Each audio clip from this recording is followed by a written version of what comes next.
സംസ്ഥാനത്തെ പകൽ താപനില ഉയരുന്നു. കഴിഞ്ഞ 24 മണിക്കൂറിൽ രേഖപ്പെടുത്തിയ ഉയർന്ന അൾട്രാവയലറ്റ് സൂചിക കൊല്ലം ജില്ലയിലെ കൊട്ടാരക്കരയിലും പത്തനംതിട്ട ജില്ലയിലെ കോന്നി, മലപ്പുറം ജില്ലയിലെ പൊന്നാനി എന്നിവിടങ്ങളിൽ ഓറഞ്ച് അലർട്ടും, ആലപ്പുഴ ജില്ലയിലെ ചെങ്ങന്നൂർ, തൃശ്ശൂരിലെ ഒല്ലൂർ, പാലക്കാട്, തൃത്താല, കോഴിക്കോട്, ബേപ്പൂർ, വയനാട്, മാനന്തവാടി എന്നിവിടങ്ങളിൽ യെല്ലോ അലർട്ടും പ്രഖ്യാപിച്ചു.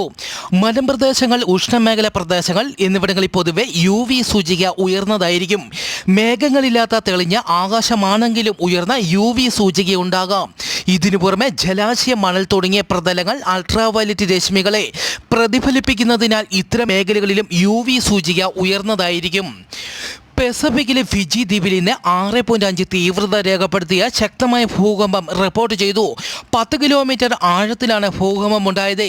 സുനാമി മുന്നറിയിപ്പ് ഇതുവരെ നൽകിയിട്ടില്ല.